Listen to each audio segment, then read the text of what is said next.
105 tahun tetap sehat.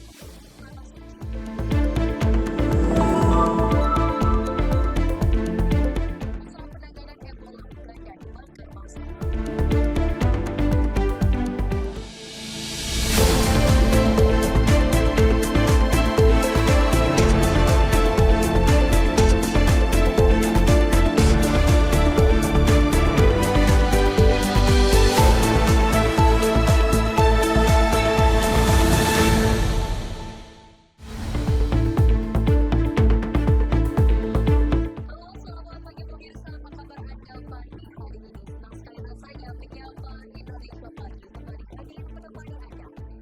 Informasi dari tanah air dan mancanegara. Bersama saya Felis Regar, ini dia Menyapa Indonesia Pagi. Selamat.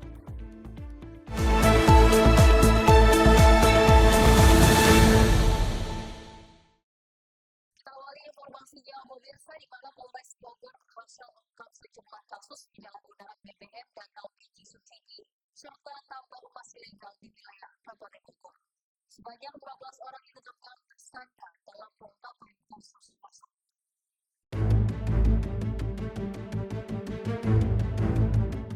Kepolisian Resort Bogor meringkus 15 tersangka dalam 7 kasus tindak pidana energi dan pertambangan sepanjang April hingga Mei 2026. 5 kasus diantaranya merupakan penyelewengan bahan bakar minyak dan LPG bersubsidi yang merugikan keuangan negara hingga 12,5 miliar rupiah. 9 tersangka penyelewengan BBM bersubsidi diamankan di 3 lokasi, yakni Kecamatan Nanggung, Ciampea, dan Gunung Putri. Para pelaku membeli pertalite dan solar bersubsidi secara berulang di SPBU menggunakan barcode gadungan dengan cara berganti-ganti plat nomor kendaraan, lalu menjualnya kembali dengan harga non-subsidi. 3 oknum petugas SPBU turut diamankan karena terbukti membantu jaringan ini dengan menerima imbalan hingga Rp250.000 per bulan. Sementara itu, 2 tersangka lainnya memindahkan isi tabung gas 3 kg bersubsidi ke dalam tabung 12 kg non-subsidi menggunakan alat suntik modifikasi. Mereka meraup keuntungan Rp161.000 per tabungnya. Polisi menyita 589 tabung gas 3 kg, 195 tabung 12 kg, dan 20 alat suntik modifikasi dari 2 lokasi di Kecamatan Rumpin dan Tanjung Sari. Polres Bogor juga membongkar 2 kasus penambangan emas tanpa izin di Kecamatan Tanjung Sari dengan mengamankan 4 tersangka. Para pelaku tambang ilegal ini diperkirakan telah meraup keuntungan sekitar Rp796.800.000. Kami menyatakan bahwa subsidi energi adalah hak rakyat yang membutuhkan. Untuk itu, Polres Bogor, Pemkab Bogor, dan jajaran TNI dan juga stakeholder terkait akan terus hadir dalam mengawal distribusi agar tetap sasaran, dan kami berkomitmen akan menindak tegas segala sesuatu penyimpangan yang terjadi. Para tersangka kasus migas dijerat pasal 55 Undang-Undang Nomor 22 Tahun 2001 tentang minyak dan gas bumi sebagaimana diubah dalam Undang-Undang Cipta Kerja dengan ancaman pidana penjara paling lama 6 tahun. Sementara tersangka tambang emas ilegal dikenakan pasal 158 dan atau pasal 161 Undang-Undang Nomor 3 Tahun 2020 tentang mineral dan batu bara dengan ancaman penjara maksimal 5 tahun dan denda kategori 8 sebesar Rp100 miliar. Dari Bogor, Jawa Barat, jurnalis Simpo TV melaporkan.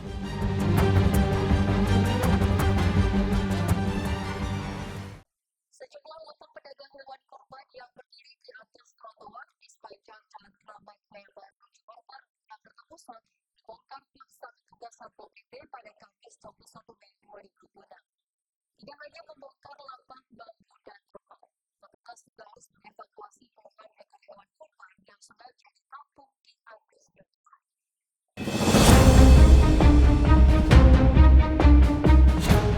Puluhan lapak pedagang hewan kurban yang berada di Jalan Keramat Jaya Baru, Johar Baru, Jakarta Pusat pada Kamis 21 Mei 2026 pagi mendadak ramai didatangi petugas Satpol PP.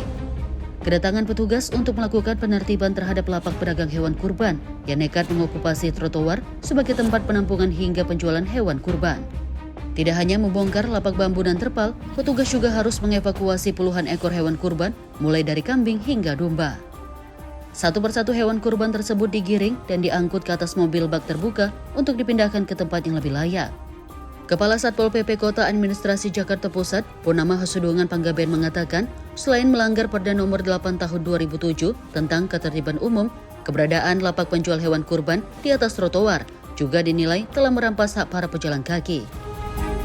Hari ini kita akan melaksanakan penataan di trotoar yang ada di wilayah Jakarta Pusat, ya, di mana trotoar dipakai oleh teman saudara kita yang berjualan hewan kurban. Tetapi seperti kita ketahui, sesuai dengan Perda 8 Tahun 2007, ya, pasal 25 ya, dan juga bahwa trotoar kan harus bebas dari segala kegiatan usaha. Jadi untuk itu, sebelum kita melaksanakan penataan hari ini, kita sudah melaksanakan sosialisasi lebih dahulu, sebulan sebelum, seminggu sebelumnya, ya. Jadi hari ini kita kembali karena mereka juga belum melaksanakan keluar ya dan trotoar. Jadi hari ini kita akan menghimbau kembali supaya mereka mengosongkan trotoar dari usahanya, ya. Pasca penertiban, pihak Satpol PP berjanji terus melakukan pengawasan secara berkala di kawasan ini. Langkah ini diambil agar pedagang tidak kembali datang menyalahgunakan fungsi trotoar. Dari Jakarta, jurnalis Info TV melaporkan.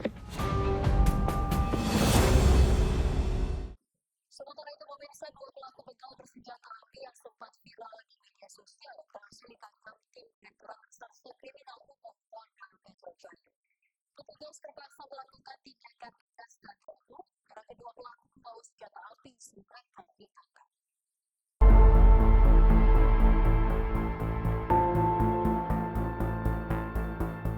Direktorat Reserse Kriminal Umum Polda Metro Jaya kembali menangkap dua pelaku begal yang sebelumnya viral di media sosial Cikarang Info. Kedua tersangka berinisial JF dan AS diamankan oleh tim pemburu begal Polda Metro Jaya setelah diduga melakukan tindak pidana pencurian dengan kekerasan dan pencurian dengan pemberatan. Direktur Reserse Kriminal Umum Polda Metro Jaya, Kombes Pol Iman Imanuddin, dalam keterangannya kepada wartawan Selasa malam mengatakan, saat proses penangkapan di wilayah Pasar Rebo, petugas mendapati kedua pelaku membawa senjata api. Demi menjaga keselamatan masyarakat dan petugas di lapangan, polisi melakukan tindakan tegas dan terukur terhadap para pelaku.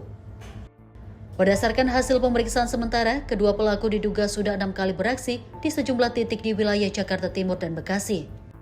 Polisi kini masih mengembangkan jaringan pelaku untuk mengungkap keterlibatan pihak lain dalam aksi kejahatan tersebut. Atas perbuatannya, kedua tersangka dijerat pasal 477, pasal 479, dan pasal 306 dengan ancaman hukuman hingga 15 tahun penjara. Polda Metro Jaya juga menyebut keberhasilan penangkapan ini tak lepas dari peran Poskamling dan aktivis media sosial yang memberikan informasi cepat terkait gangguan keamanan di wilayah Jakarta sekitar.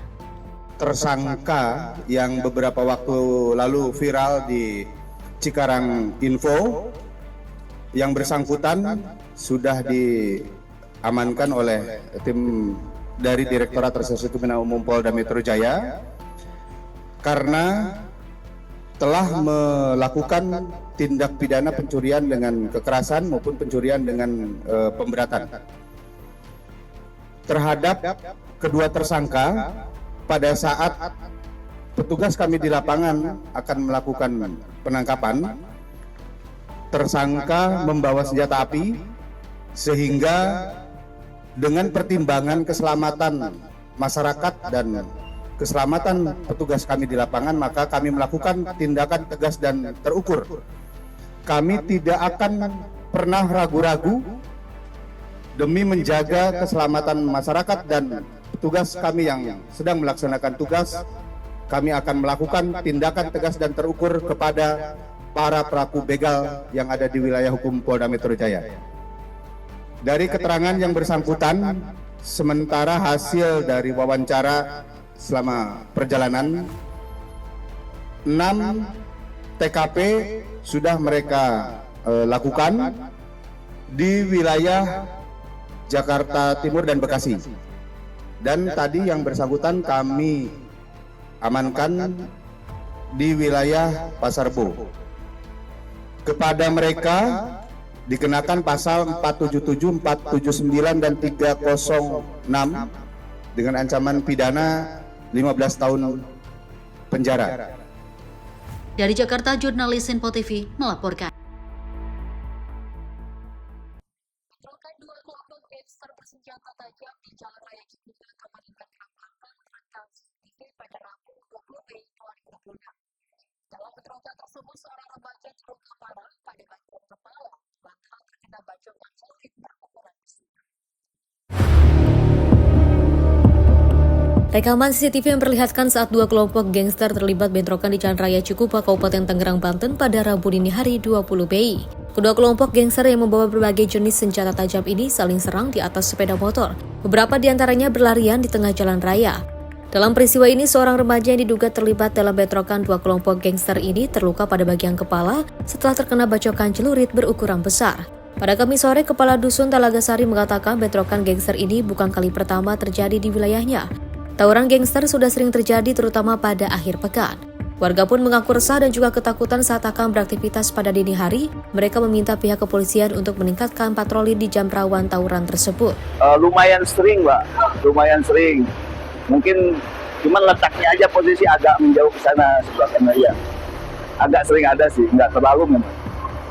Sejujurnya kami sangat resah sekali dengan kejadian ini karena memang pertama mengganggu ketentraman saat malam hari.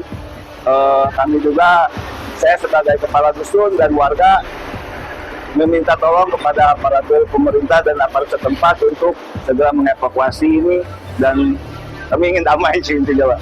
Unit Reskrim Polsek Cikupa yang melakukan penyidikan sudah berhasil mengamankan 8 remaja yang terlibat dalam tawuran tersebut untuk dimintai keterangan. Dari hasil pemeriksaan sementara, bentrokan dua kelompok gangster itu terjadi dipicu saling ejek di media sosial. Mereka akhirnya membuat janji untuk melakukan tawuran. Dari hasil patroli cyber dan keterangan para remaja yang kami tangani, mereka janjian melalui media sosial, melalui Instagram. Untuk kegiatan preventif, kami dari Polsek Cikupa akan terus meningkatkan kegiatan patroli dialogis di tempat-tempat rawan maupun di jam-jam rawan terjadinya kejahatan maupun tindak pidana. Unit Reskrim Polsek Cikupa saat ini masih melakukan pengejaran terhadap satu orang remaja yang melakukan pembacokan terhadap lawannya saat bentrokan terjadi. Dari Tangerang, Banten, jurnalis Info TV melaporkan.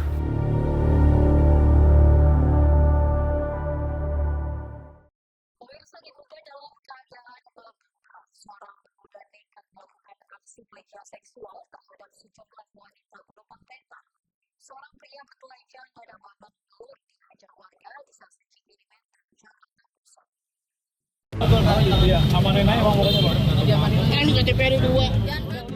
Pria pelaku pelecehan seksual ini tak berkutik saat dibekuk petugas security stasiun Cikini-Menteng, Jakarta Pusat. Pelaku yang diduga dalam kondisi mabuk itu diamankan paksa setelah sebelumnya menjadi bulan-bulanan warga. Aksi pelecehan seksual dilakukan pelaku terhadap sejumlah penumpang wanita kereta komuter lain. Para korban yang baru saja keluar dari stasiun langsung dipeluk, dicium, dan diraba di bagian dada. Akibatnya para korban lari ketakutan sambil menjerit yang memancing kemarahan sejumlah warga. Ini seperti pelecehan seksual sih Pak. Dia soalnya peluk penumpang yang mau nyebrang. Sama dia dipeluk langsung dicium. Langsung dicium? Iya.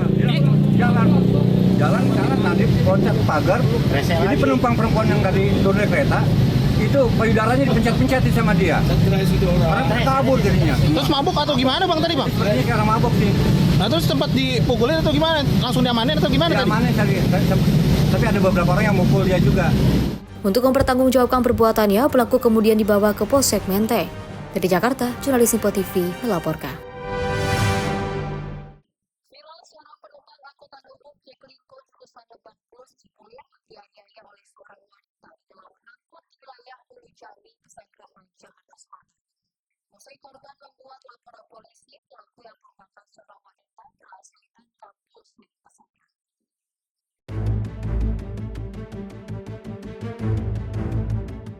Inilah bukti rekaman yang berhasil diabadikan saat korban dianiaya oleh seorang penumpang wanita di dalam angkutan umum Jaklingko jurusan Lebak Bulus Cipulir. Tak hanya dipukul, korban juga mengaku ditendang berulang kali oleh pelaku. Menurut korban, peristiwa penganiayaan ini terjadi saat pelaku berinisial NS meminta tolong kepada penumpang lain di dalam Jaklingko untuk melakukan tap-in. Tanpa sebab, pelaku dengan nada tinggi meminta agar proses tap-in dipercepat, hingga akhirnya memicu reaksi penumpang lain termasuk korban. Perdebatan antara korban dan pelaku tak terhindarkan, hingga akhirnya korban dipukul dan ditendang oleh pelaku. Terus gak lama dia naik, tiba-tiba dia membentak ibu-ibu ya, mau ditapin nggak kartunya gitu kan. Kalau ditanya apa jawab apa gitu. Terus kita semua nengok karena dia nggak beritakan. Terus aku jelasin karena mesin tap-nya itu lagi error. Jadi kalau misalnya kita mau nge-tap itu tuh lampu hijaunya harus mati. Nah ini lampu hijaunya nggak mati-mati gitu. Terus dia kayak apa jawab apa, terus ya udah gitu. Nah mesin tap-nya itu baru bisa, jadi di tap. Ada ibu-ibunya juga takut, ibu-ibunya ngasih kartu buat oper ke dia gitu. Dia oper ke dia, terus dia narik cepat, ya udah lihat aja udah kayak ya udah aku ngeliat jalan aja biasa ke depan. Terus nggak lama itu yang samping aku itu samping kanan mau turun, karena mau turun karena selanjutnya emang agak susah. Aku mau bantuin buka kan, tapi aku liatin dulu bisa atau enggak. Kalau tahu dia udah turun gitu, numpang udah turun, tiba-tiba tampar aja sebelah kiri. Terus saya kaget kenapa ditampar gitu. Keributan berhasil direda setelah ditangani oleh supir Jaklingko. Pasca kejadian, korban langsung melaporkan kasus ini ke pihak kepolisian. Mendapati laporan ini, Polsek Pesanggerahan langsung melakukan identifikasi dan berhasil menangkap pelaku berinisial NS. Dari hasil pemeriksaan, polisi menemukan kejanggalan di mana jawaban pelaku kerap berubah-ubah dan tak sesuai dengan pertanyaan penyidik. Dari hasil pemeriksaan latar belakang, pelaku memiliki riwayat gangguan kejiwaan dan baru setahun lalu keluar dari rumah sakit jiwa. Untuk terduga pelaku sendiri sudah kami amankan. Terduga pelaku sendiri berinisial NS, usia 30 tahun. Untuk saat ini memang belum genap kurang lebih 1 tahun, yang bersangkutan memang baru saja keluar dari RSJ atau rumah sakit jiwa karena ada mengalami gangguan mental atau kejiwaan. Selanjutnya, mengapa ada pihak Dinsos kami hadirkan di sini sambil kasus ini berjalan beriringan, kami dari pihak kepolisian tentunya menggandeng pihak Dinsos. Dalam kasus ini, polisi bekerja sama dengan Dinas Sosial Jakarta Selatan untuk membawa pelaku ke rumah sakit untuk dilakukan tes kejiwaan.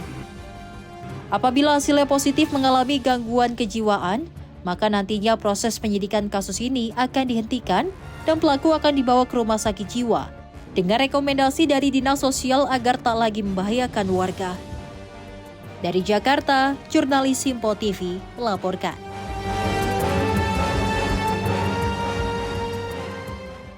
Satuan Lalu Lintas Polres Metro Bekasi Kota menetapkan pengemudi taksi listrik Green SM berinisial RR menjadi tersangka kecelakaan taksi dengan KRL motor lain jurusan Jakarta Cikampek yang terjadi akhir April lalu.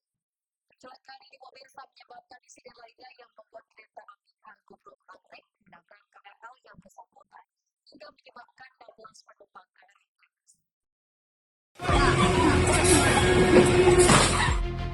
Sopir taksi listrik Green SM berinisial RRP ditetapkan sebagai tersangka peristiwa kecelakaan KRL di perlintasan kereta sebidang di Jalan Ampera, Bekasi Timur pada 27 April 2026 lalu.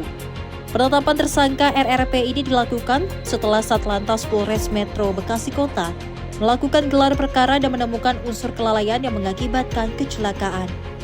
Dalam rapat dengar pendapat dengan Komisi 5 di Gedung DPR RI, Korlantas Polri memastikan proses hukum dalam kasus kecelakaan ini sudah masuk dalam tahap lanjutan.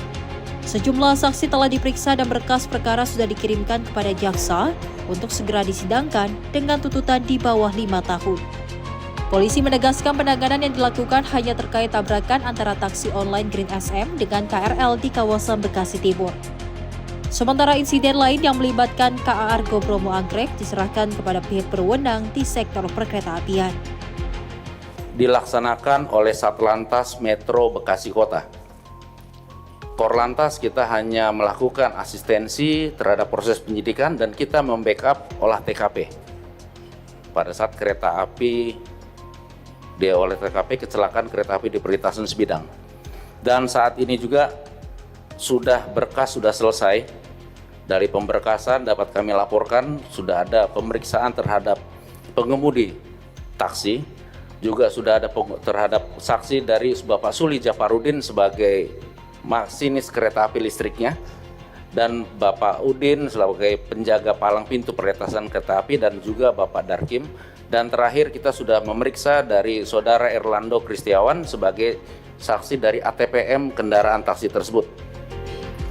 Dan tidak lama lagi kita sudah kirimkan berkas kepada nanti untuk ke jaksa, karena ini tuntutannya di bawah 5 tahun, jadi nanti akan langsung dilaksanakan di sidang di Pengadilan Negeri Bekasi Kota, Bapak.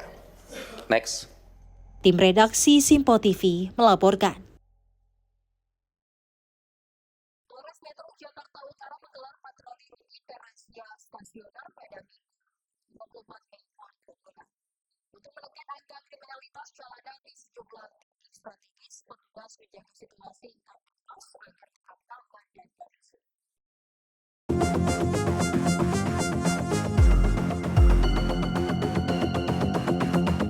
Kompol Niluh Sri Arsini memimpin 75 personil gabungan dalam patroli mobile dan razia stasioner pada pukul 01.00 waktu Indonesia Barat.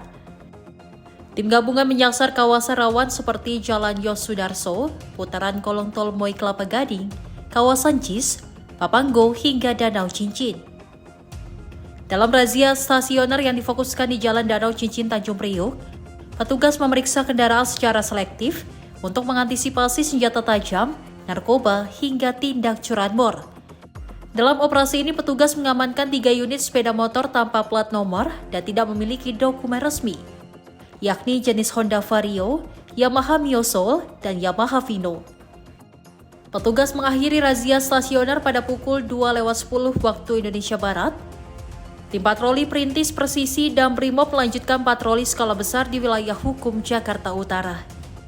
Kini Polres Metro Jakarta Utara memastikan situasi wilayah tetap aman dan kondusif. Tim Simpo TV melaporkan.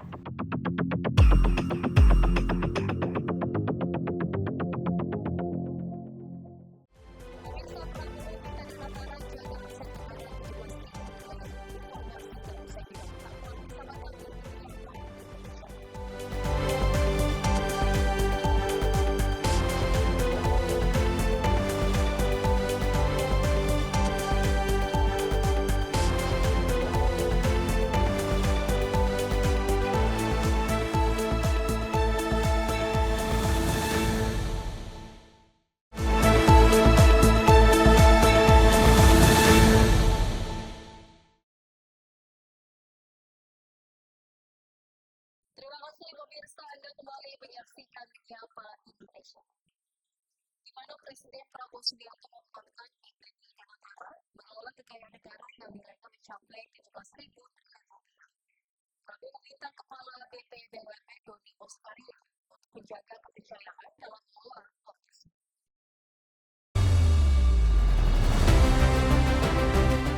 Presiden Prabowo Subianto meminta Danantara menjaga aset negara senilai 17.000 triliun rupiah agar tidak bocor dan benar-benar dikelola untuk masa depan bangsa. Diketahui lembaga tersebut mengelola lebih dari 1.000 badan usaha milik negara yang memiliki nilai total aset mencapai hampir 1 triliun US dollar atau sekitar 17.000 triliun rupiah. Ia mengingatkan jajaran Danantara agar menjaga aset negara tersebut dengan baik dan memastikan tidak terjadi penyalahgunaan. Menurutnya, dana yang dikelola merupakan milik rakyat, sehingga harus digunakan secara bertanggung jawab. Danantara itu adalah dana kedaulatan kita. Danantara itu singkatan Daya Anagata Nusantara. Daya artinya energi, kekuatan. Anagata masa depan.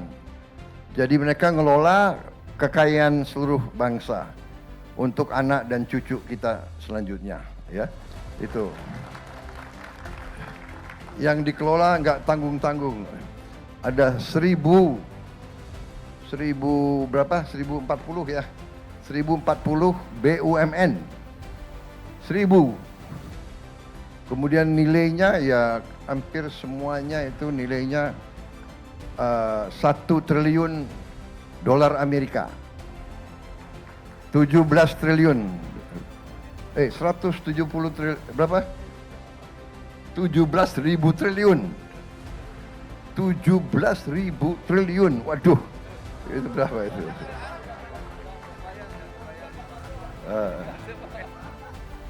Jadi harus diurus baik-baik ya, Pak Doni sama semua stafnya, jangan bocor, jangan menguap uang itu, uang rakyat itu, ya.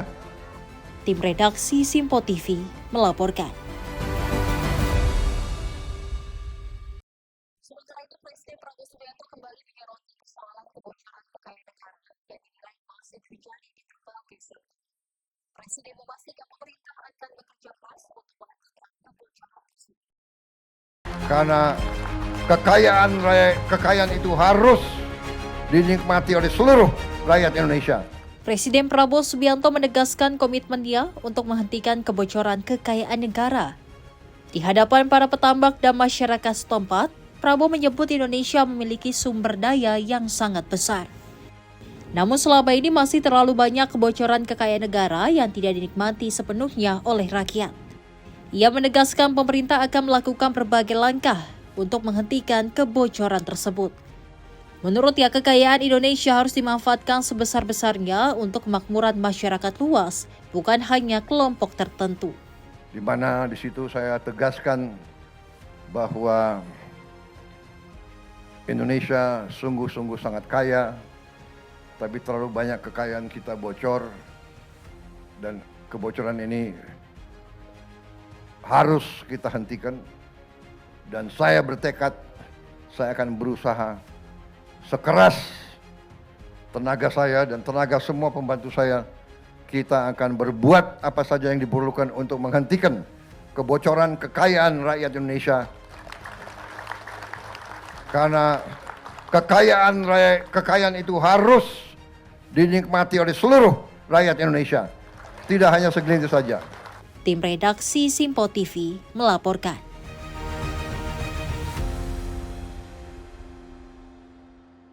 Masih dari Presiden Prabowo Subianto yang menyatakan arah pembangunan dalam pemerintahannya akan difokuskan pada proyek-proyek produktif. Proyek tersebut yang mampu menciptakan lapangan kerja, menghasilkan nilai tambah, serta meningkatkan pendapatan masyarakat dan devisa negara.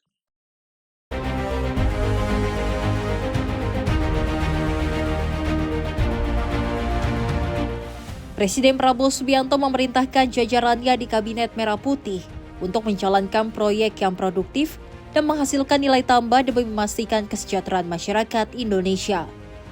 Prabowo mengatakan pemerintah kini tengah membangun sejumlah kawasan produksi komoditas perikanan yang tidak hanya memastikan pasokan kebutuhan masyarakat terpenuhi, tetapi juga demi ekspor yang menghasilkan devisa bagi negara.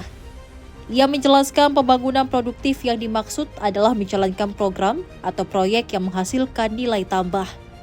Karena menurutnya dua indikator utama yaitu menciptakan lapangan kerja dan menambah penghasilan rakyat adalah proyek yang bisa dikatakan layak dijalankan oleh pemerintah.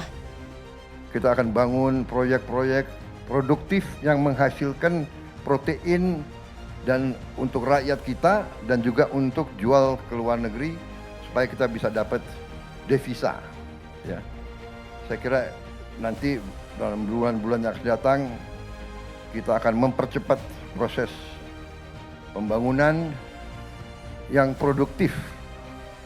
Semua yang produktif akan kita jalankan. Produktif artinya harus menghasilkan nilai tambah. Saya kasih petunjuk ke kabinet yang boleh kita dukung, yang harus kita dukung, yang harus kita jalankan adalah proyek-proyek yang produktif. Produktif, batasan produktif apa? Menciptakan lapangan kerja untuk rakyat kita. Kedua, menghasilkan nilai tambah. menambah kekayaan bangsa Indonesia, menambah penghasilan rakyat kita. Tim redaksi Simpo TV melaporkan. Pemirsa, Presiden Prabowo Subianto meminta instansi pemerintah yang menilai kantor bagian didampingi perubahan besar yang berlaku. Presiden Prabowo Subianto menegaskan pemerintah akan memprioritaskan program-program produktif yang mampu menciptakan lapangan kerja bagi masyarakat dibandingkan membangun gedung atau kantor semata. Menurutnya pembangunan kantor pemerintahan memang tetap diperlukan. Namun keberadaan gedung harus dibarengi dengan produktivitas dan manfaat nyata bagi masyarakat. Ia menilai kemegahan bangunan tidak memiliki arti apabila tidak menghasilkan manfaat konkret bagi masyarakat.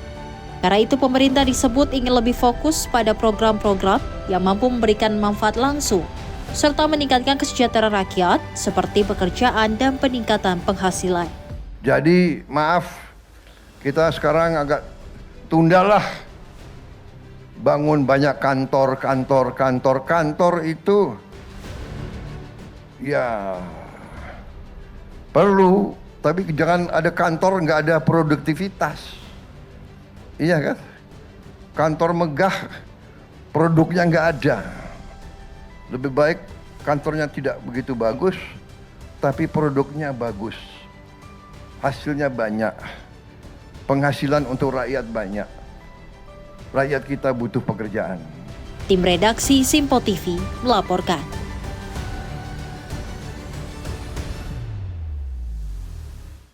Sementara itu, proyek double track GBT lintas Bekasi Cikarang ditargetkan selesai pada tahun 2029 dan telah masuk dalam rencana strategis pemerintah. Pembangunan jalur ganda tersebut diharapkan mengurangi kepadatan tersebut.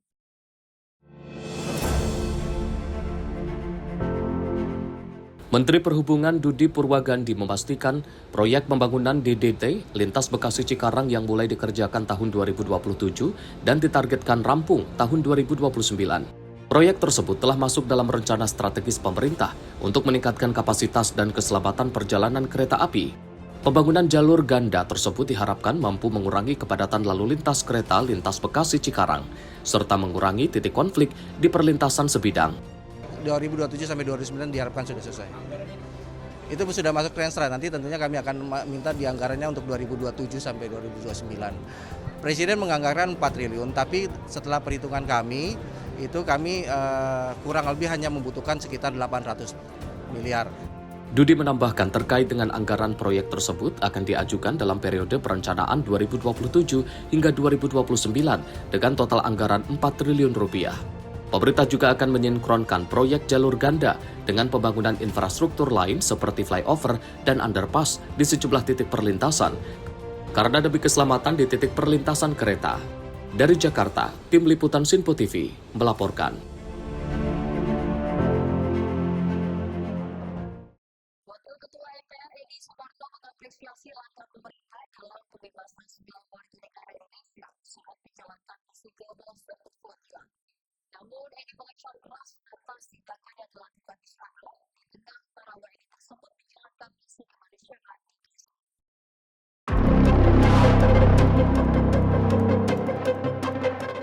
Wakil Ketua DPR Edi Suparno mengaku bersyukur atas pembebasan warga negara Indonesia yang sempat ditahan oleh negara Israel.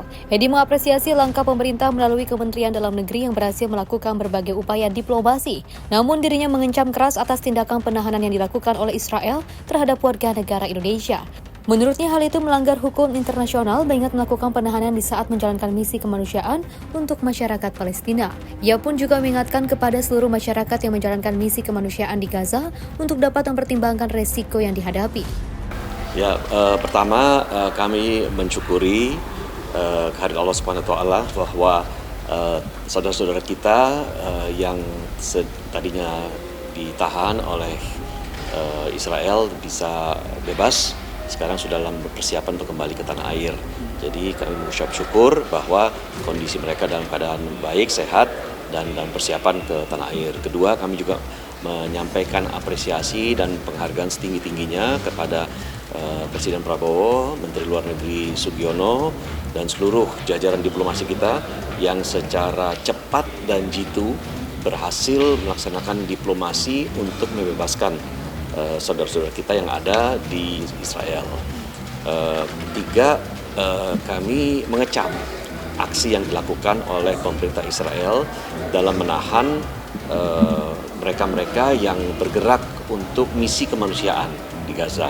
Jadi menurut saya itu melanggar hukum internasional dan tentu itu melanggar hak asasi, sehingga memang itu perlu dikecam tindakannya. Berikutnya juga saya perlu sampaikan kepada saudara-saudara kita yang lain yang ingin melaksanakan aksi kemanusiaan serupa, perlu dipertimbangkan matang-matang risiko yang akan dihadapi. Ya, karena kita sudah melihat ada pengalaman demikian, jangan sampai nanti menghadapi risiko yang justru lebih besar dan bisa mungkin berakibat fatal ya. Nah, oleh karena itu kami titip kepada teman-teman yang ingin melaksanakan misi-misi kemanusiaan ke depannya untuk betul-betul mempertimbangkan risikonya demikian. Dari Jakarta, Farizal Davarskiano, Simpo TV melaporkan. Menteri Perubahan dan Kawasan Permukiman Bandara Sirait mengapresiasi dukungan Bank Syariah Indonesia atau BSI. Dukungan itu dinilai menjadi bagian penting dalam mensukseskan program yang dijalankan oleh pemerintahan Presiden Prabowo.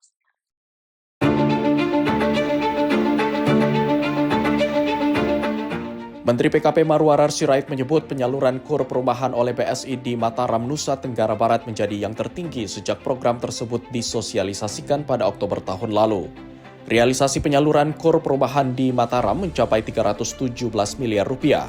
Angka ini dinilai menunjukkan tingginya antusiasme dan potensi pengembangan sektor perumahan di daerah. Pemerintah menyebut program KUR perumahan diciptakan untuk mendukung keberhasilan program 3 juta rumah yang menjadi prioritas pemerintahan Presiden Prabowo Subianto. Melalui program ini pelaku usaha di sektor perumahan seperti kontraktor, developer, dan toko bangunan yang masuk dalam kategori UMKM dapat memperoleh pembiayaan dengan bunga yang lebih ringan. Pertama, saya mengucapkan terima kasih karena dukungan yang luar biasa dari BSI selama ini. Saya langsung saja menyampaikan faktanya. 4 hari lalu saya ada di Mataram NTB, itu KUR perumahan ya tertinggi selama ada sosialisasi dari tahun lalu bulan Oktober, November, Desember sampai hari ini, itu yang dilakukan oleh BSI di Mataram sejumlah 317 miliar. Ini sangat penting saya sampaikan karena KUR perumahan ini baru diciptakan oleh Presiden Prabowo. Bagaimana membuktikan untuk suksesnya program 3 juta rumah? Ya, Presiden Prabowo memerintahkan Menko Perekonomian, Menteri Keuangan dan saya, kita membuat aturannya, tanda tangannya bertiga.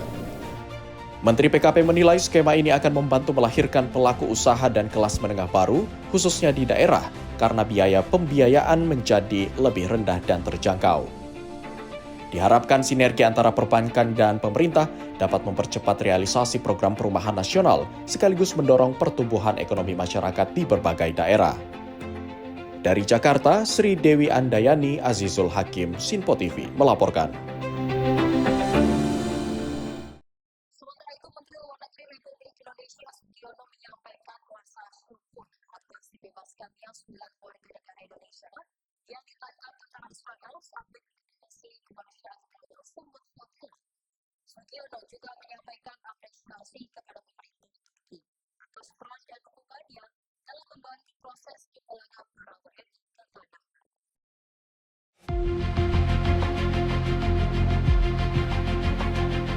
9 WNI yang tergabung dalam Global Summit Flotilla 2.0 akhirnya tiba di Indonesia setelah sebelumnya ditangkap oleh Israel saat menjalani misi kemanusiaan. Mereka adalah Herman Budianto Sudarsono, relawan dari Dompet Duafa, Ronggo Wirasano, relawan dari Dompet Duafa, Andi Angga Prasadewa, relawan dari Rumah Zakat, kemudian Asad Aras Muhammad, relawan dari Spirit of Aqsa, Hendro Prasetyo dari Smart 171, Bambang Noroyono, jurnalis Republika, Taudi Badairi Fambilah, jurnalis Republika, Andre Prasetyo Nugroho, jurnalis Tempo, dan Rahendro Herubowo, kontributor iNews TV, Berita 1, dan CNN. Tim Simpo TV melaporkan.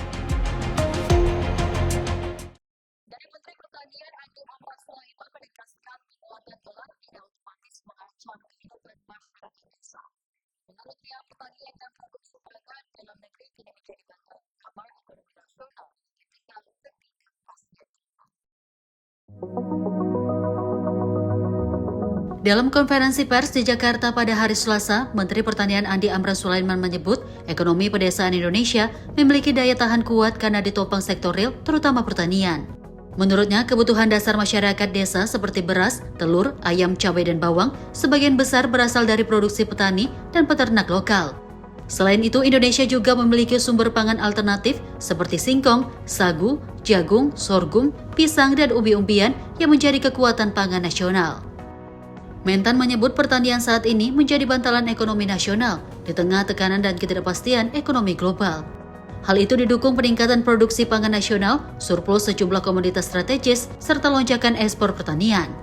Berdasarkan data Badan Pusat Statistik atau BPS, nilai ekspor sektor pertanian sepanjang 2025 meningkat sekitar 166 triliun rupiah, sementara impor turun sekitar 41 triliun rupiah.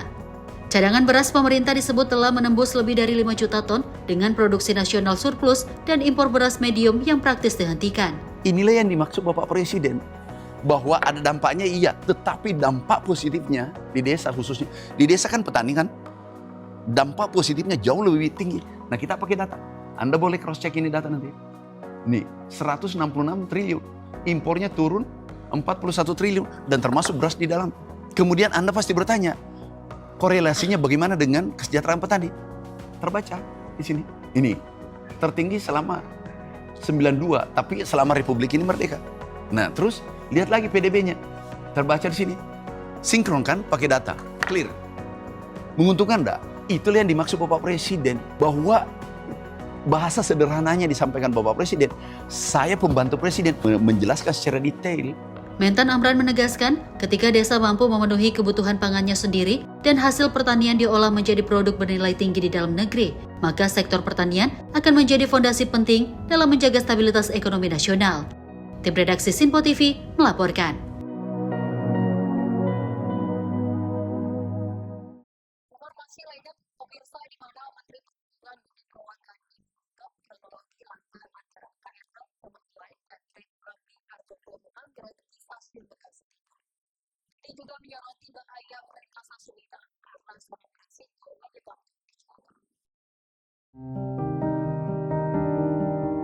Kecelakaan KRL dan KA Argo Bromo Anggrek di stasiun Bekasi Timur dipicu insiden perlintasan sebidang di Jalan Ampera. Berdasarkan data PT KAI, kejadian bermula ketika KRL KA 5568A tujuan Cikarang tiba di stasiun Bekasi pukul 20:34 atau lebih cepat 1 menit dari jadwal. Selanjutnya, KA Saung Galih tiba di stasiun Bekasi pukul 20:35 dengan keterlambatan 5 menit. Setelah proses naik turun penumpang selama 2 menit dan kembali diberangkatkan pukul 20:37 dalam kondisi masih terlambat 5 menit. Pukul 20:48 terdapat taksi mogok di perlintasan sebidang di Jalan Ampera. Dalam waktu yang bersamaan, terjadi tamparan antara KRL KA 5181B dengan taksi tersebut sehingga jalur arah Jakarta sempat berhenti total. Di sisi lain, KRL KA 5568A kembali diberangkatkan dari stasiun Bekasi pada pukul 20:45 dengan keterlambatan 8 menit sehingga tiba di stasiun Bekasi Timur pukul 20:49. Namun KRL tersebut kembali terhenti karena jalur di depannya dipenuhi kerumunan yang mengelilingi taksi yang mengalami temperan di perlintasan Jalan Ampera. Dan pada pukul 20:51 KA Argo Bromo Anggrek melintas langsung di stasiun Bekasi Timur tanpa berhenti dengan kecepatan 108 km per jam yang melaju 3 menit lebih awal dari jadwal, sehingga terjadi tabrakan antara KA Argo Bromo Anggrek dengan KRL KA 5568A. Itu nanti KNKT yang akan memberikan kesimpulan. Apa yang saya sampaikan tadi berdasarkan data logger yang berhak untuk menyampaikan hal tersebut adalah KNKT yang melakukan. Kalau dari tambahan Pak dari Dinas Menteri Perhubungan untuk perlintasan sebidang ke depannya pemberlakuannya seperti apa, hukumnya seperti apa, dan masukan dan juga koreksi dari Komisi 5 seperti apa Pak? Jadi tadi sudah disampaikan bahwa sebagai langkah untuk menertibkan perlintasan sebidang, kami bersama dengan kereta api dan juga stakeholder lainnya itu sudah mulai menutup untuk 172 lintasan sebidang yang tidak resmi. Dudi menyoroti tingginya resiko kecelakaan di perlintasan sebidang. Pemerintah bersama PT KAI saat ini telah menutup 172 perlintasan sebidang tidak resmi dan sebanyak 1.638 perlintasan yang belum dilengkapi palang pintu maupun penjagaan akan segera dipasangi fasilitas keselamatan. Ia juga menegaskan penyebab kecelakaan nantinya akan disampaikan secara resmi oleh Komite Nasional Keselamatan Transportasi (KNKT) dan menghimbau masyarakat untuk lebih disiplin dan mematuhi rambu perlintasan kereta api. Dari Jakarta, Tim Liputan Simpo TV melaporkan.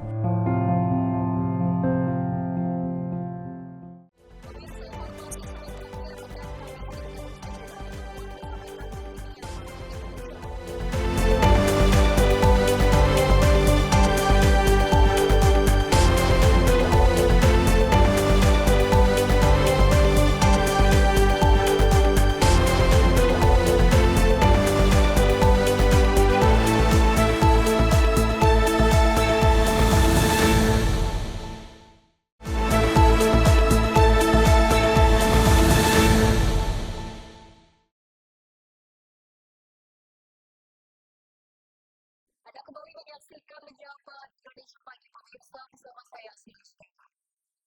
Di mana 9 warga negara Indonesia yang ditangkap oleh militer Israel telah tiba di Indonesia pada Minggu sore, 24 Mei 2020. 9 WNI ditangkap oleh Israel saat menjalani misi kemanusiaan yang tergabung dalam global perwakilan.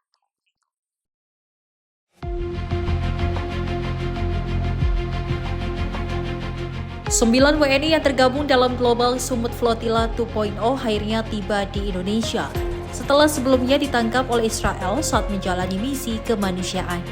Mereka adalah Herman Budianto Sudarsono, relawan dari Dompet Duafa, Ronggo Wirasano, relawan dari Dompet Duafa, Andi Angga Prasadewa, relawan dari Rumah Zakat, kemudian Asad Aras Muhammad, relawan dari Spirit of Akso, Hendro Prasetyo dari Smart 171, Bambang Noroyono, jurnalis Republika, Taudi Badairi Fambilah, jurnalis Republika, Andre Prasetyo Nugroho, jurnalis Tempo, dan Rahendro Herubowo, kontributor iNews TV, Berita 1, dan CNN. Tim Simpo TV melaporkan. Wakil Presiden RI Gibran Rakabuming menekankan pentingnya modernisasi dan infrastruktur hutan. Hal ini disampaikannya saat berdialog dengan para petani laut di Bangkai 1000 Desa Gayama, Kecamatan Lanwetu, Kabupaten Lonteng Laut, Nusa Tenggara Timur pada 22 Mei 2020.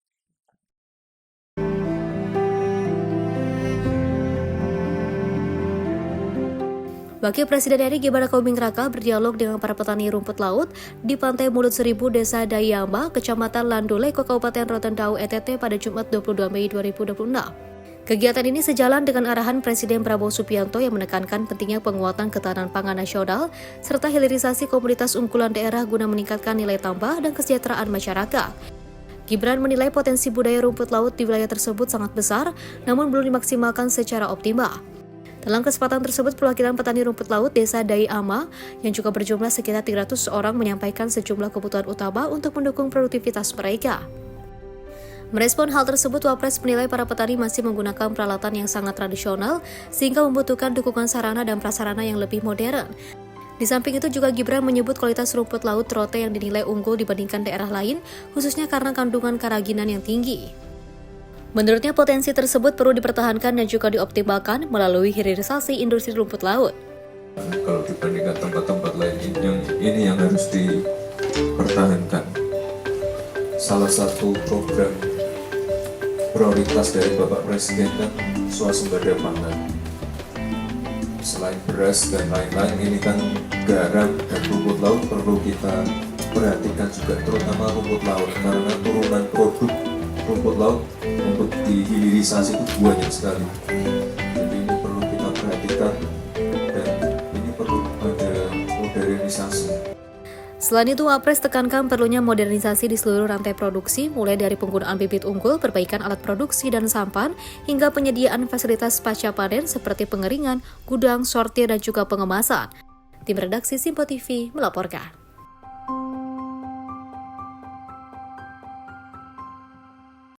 Masih dari Wakil Presiden RI Gibran Rakabuming-Raka mengunjungi SD Negeri dan Madrasah Sanawiyah Kapela, Kecamatan Lombok Timur, Kabupaten Rotendao pada 22 Mei 2020. Kunjungan tersebut untuk memastikan program prioritas Presiden Prabowo Subianto berjalan optimal hingga menjangkau wilayah terdepan luar.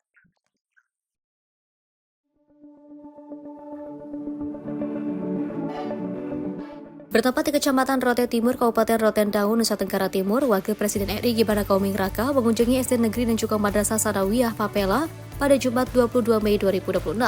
Setibanya di lokasi sekolah, Wapres disambut Wakil Gubernur NTT Johannes Asadoba, Kepala Dinas Pendidikan Kabupaten Rotendao Morris Bulan, Kepala SD Negeri Papela Istini, para guru serta siswa-siswi yang juga menampilkan tarian adat Kebalai. Dalam peninjauan, Wapres pastikan langsung program pemerintah termasuk makan bergizi gratis telah berjalan. Sementara itu, program MPG di SD Negeri Papela saat ini menjangkau 295 siswa yang terdiri dari 160 siswa laki-laki dan 135 siswa perempuan. Tim redaksi Simpo TV melaporkan.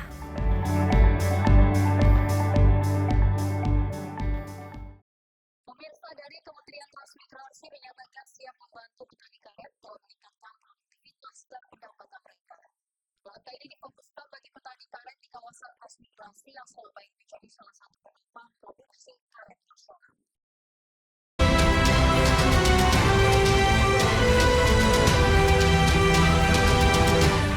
Dalam kunjungannya ke Kalimantan Timur, Wakil Menteri Transmigrasi Viva Yoga Mauladi menyampaikan pemerintah akan mendorong berbagai program untuk meningkatkan hasil produksi karet petani. Program tersebut meliputi peremajaan tanaman karet yang sudah tua, intensifikasi melalui pemupukan, hingga penelitian untuk pengembangan bibit unggul baru. Selain itu, Wamen Viva Yoga mengatakan sebagian besar pohon karet milik petani saat ini berusia lebih dari 25 tahun, sehingga produktivitasnya menurun. Oleh karenanya, program replanting atau peremajaan dinilai menjadi langkah penting untuk meningkatkan hasil produksi petani karet. Indonesia menjadi negara eksportir terbesar nomor 2 setelah Thailand. Tapi ada kendala dengan jumlah petani karet yang lebih banyak petani karet rakyat sekitar 90% dibanding dengan milik BUMN, pemerintah dan swasta. Ini ternyata ada kendala. Kendalanya satu, petani karet perlu replanting atau peremajaan karena produksinya sudah turun, karena usia pohon karetnya sebagian besar lebih dari 25 tahun. Kemudian yang kedua, perlu ada program intensifikasi untuk perkebunan karet melalui pemupukan, pembangunan jaringan, dan lain sebagainya. Yang ketiga, perlu ada riset yang memungkinkan agar nanti ada bibit baru dalam rangka untuk keperluan peningkatan produktivitas pohon karet, sehingga semuanya itu menjadi sangat penting. Di samping itu, pemerintah juga berencana memperjuangkan agar komoditas karet dapat masuk dalam program pupuk bersubsidi. Terlebih selama ini tanaman karet belum termasuk dalam daftar komoditas penerima subsidi pupuk dari pemerintah. Dari Kalimantan Timur, Sri Dewi Andayani, Rona Bayu, Simpo TV melaporkan. Robot Kerja Nasional Komite Olahraga Nasional Indonesia atau Rakernas KONI 2020 resmi digelar di Jakarta. Forum tersebut menjadi momentum penting untuk memperkuat sinergi dan kolaborasi seluruh pemangku kepentingan olahraga nasional demi meningkatkan prestasi Indonesia.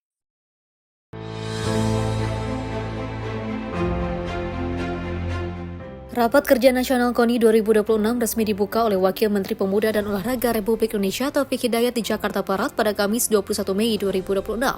Kegiatan yang berlangsung selama 2 hari ini menjadi forum strategis untuk menyelaraskan agenda olahraga nasional antara Kementerian Pemuda dan Olahraga, KONI Pusat, KONI Daerah, serta induk cabang olahraga.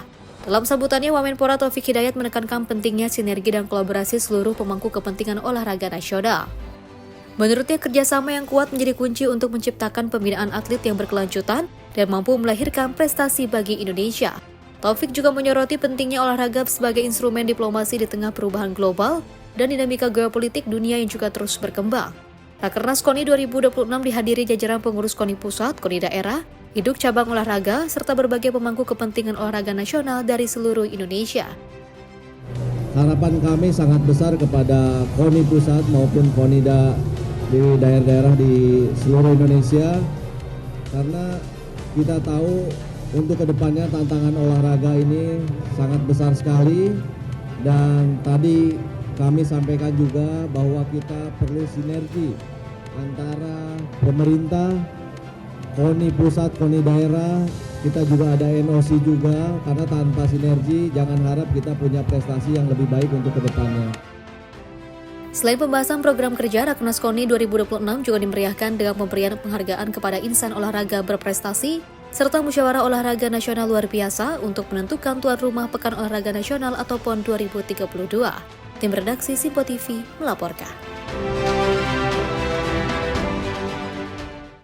Wakil Ketua Komisi 1 DPR Deflaksono mengapresiasi kesigapan pemerintahan Presiden Prabowo Subianto yang berhasil membebaskan warga negara Indonesia yang ditahan di Sumatera pada beberapa waktu lalu. Menurutnya, pemirsa, hasil tersebut tak terlepas dari Kementerian Luar Negeri yang melakukan komunikasi dengan beberapa negara seperti Turki, Jordania, serta Italia. Pemerintah Presiden Prabowo Subianto melalui Kementerian Luar Negeri berhasil melakukan berbagai upaya diplomasi dengan sejumlah negara terkait pembebasan warga negara Indonesia yang ditahan Israel. Upaya tersebut membuahkan hasil dengan 9 orang warga negara Indonesia resmi dibebaskan dari negara Israel untuk dipulangkan ke tanah air. Wakil Ketua Komisi 1 DPR Deflaksono mengapresiasi kesigapan pemerintah yang memastikan keselamatan warga negara Indonesia. Dev menyebut dengan adanya kejadian itu tidak menyurutkan semangat masyarakat Indonesia untuk terus memberikan dukungan kepada masyarakat Palestina. Alhamdulillah, syukurillah para WNI kita yang awalnya bergabung di Global Sumut Flotilla, para relawan yang telah menyiapkan waktu, tenaga, dan juga material yang mereka kumpulkan secara pribadi atau secara kelompok, sehingga bisa berangkat membawa bantuan kemanusiaan kepada saudara kita di Gaza dan diintercept oleh otoritas Israel. Mereka yang telah ditahan selama beberapa waktu telah dibebaskan dan telah dikembalikan ke tanah bumi pertiwi. Mereka berhasil diberangkatkan dievakuasi kembali melalui Turki. Untuk itu saya dan kita semua mengucapkan apresiasi yang sebesar-besarnya dan juga kita lihat kemampuan dan kesigapan pemerintahan Presiden Prabowo melalui Kementerian Luar Negeri di bawah pimpinan langsung oleh Pak Menlu untuk melakukan koordinasi dan kerjasama dengan beberapa negara-negara seperti Turki, Egypt, Jordan, dan juga dari Italia untuk memastikan keberadaan mereka ada di mana, memastikan keselamatan mereka hingga mereka akhirnya bisa dilepas dari otoritas Israel dan bisa segera kembali pulang ke Indonesia. Dan kita sangat amat bersyukur dan ini agar jangan sampai menyurutkan semangat kita untuk terus membantu saudara-saudara kita, kerabat kita yang ada di Gaza agar mereka bisa kembali mendapatkan hak-haknya mereka, kedaulatannya mereka, dan juga kesejahteraannya mereka. Dari Jakarta, Farizal, Simpo TV melaporkan. Wakil Menteri Sosial RI Agus Jabo menegaskan sekolah rakyat menjadi salah satu strategi pemerintah untuk memutus transmisi kemiskinan bagi anak-anak dari keluarga miskin dan miskin ekstrim.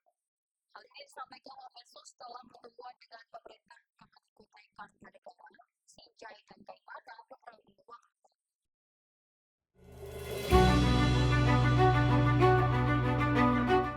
Wakil Menteri Sosial RI Agus Jabo melakukan audiensi dengan pemerintah Kabupaten Kutai Kartanegara, Sinjai dan Kaimana di kantor Kemensos Jakarta pada Kamis 21 Mei 2026.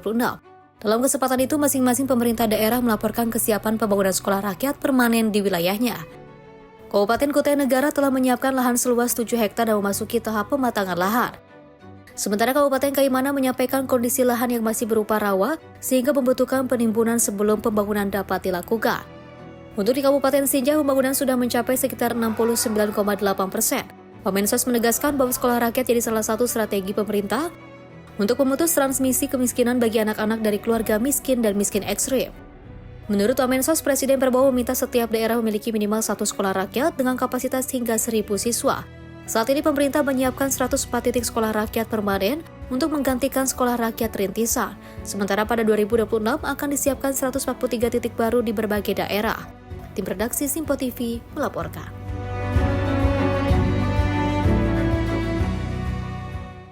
Pemirsa, guru sekolah rakyat SMA 13 Bekasi menyebut program sekolah rakyat menjadi bukti nyata pemerintah menjamin pendidikan jarak rendah merata.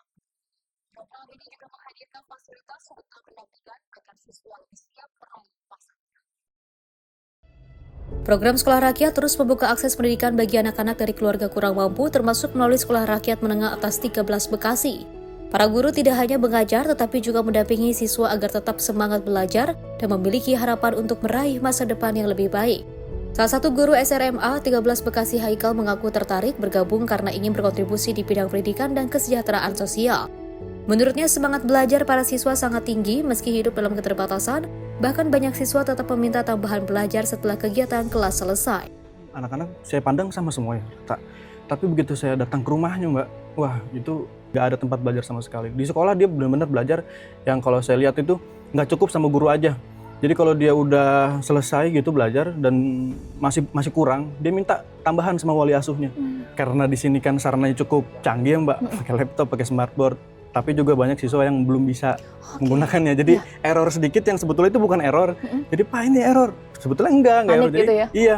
Jadi ya itu cukup menghambat pembelajaran lah. Tapi kalau untuk materi ngasih mereka pengetahuan sih selama ini ya standar-standar aja sesuai dengan usia SMA. Cuman untuk melek terhadap teknologi, bagaimana mengetik mereka masih sangat lambat dan tidak perlu diberikan semacam tutorial gitu ya untuk mereka menggunakan peralatan yang ada di sini. Tiap apel pagi itu kami selalu mengajarkan bahwa adab itu lebih tinggi daripada ilmu gitu. Percuma kalau misalkan emang pinter, tapi karena udah ngerasa pinter akhirnya dia nggak ngedengerin guru gitu. Saya pernah sih beberapa kelas saya tanya, kalian tuh mendingan dikasih waktu santai atau waktu sibuk? Banyak siswa yang bilang sibuk aja Pak, karena di sini nggak enak kalau gabut, nggak ada HP. Jadi mendingan kasih aja main bola atau kita dampingi lari keliling STPL ini. Kemudian ada yang minta beberapa waktu, Pak nonton film, ya udah kumpulin di dalam ada ruang teater, kumpulin di teater, mereka nonton film. Jadi mereka tuh malah minta aktivitas yang bikin mereka itu nggak jenuh, nggak bosan. Haikal menilai sekolah rakyat menjadi bukti nyata kehadiran pemerintah dalam menjamin pendidikan anak-anak kurang mampu. Selain fasilitas belajar dan juga teknologi pendukung, para siswa juga mendapat pembinaan karakter, pendampingan, hingga dukungan sosial agar lebih fokus mengejar cita-cita mereka. Tim redaksi Simpo TV melaporkan. Kementerian Perlindungan Pekerja Migran Indonesia terus memperkuat diplomasi perlindungan dan penempatan pekerja migran Indonesia. Melalui kunjungan kerja ke Kuala Lumpur, pemerintah Indonesia dan Malaysia memperkuat kerjasama strategis untuk memperluas peluang kerja formal bagi PNS.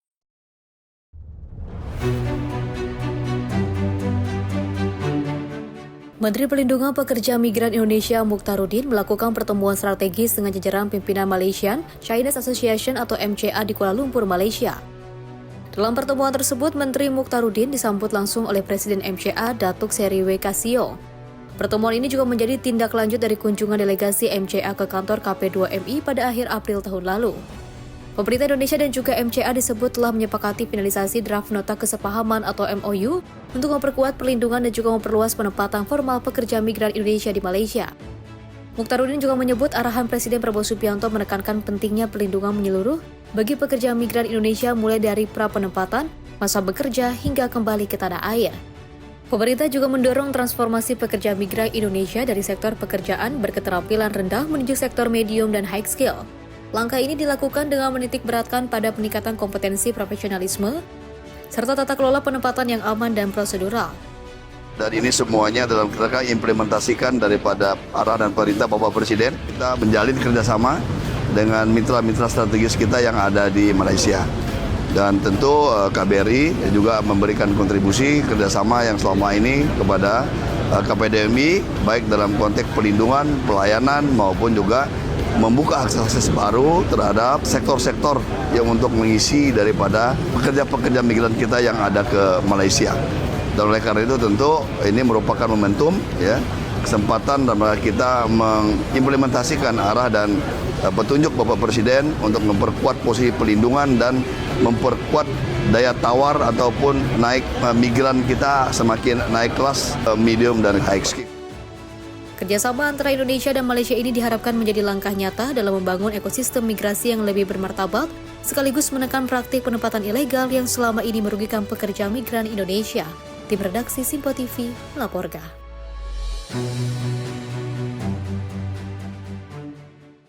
Ombudsman menegaskan komitmennya untuk mengawal penuh pelaksanaan SPMB melalui penandatanganan komitmen bersama SPMB Ramah tahun ajaran 2006-2007. Ombudsman pastikan hadir untuk memberi kontribusi sesuai tugas dan fungsinya melalui pengawasan yang dilakukan setiap tahun.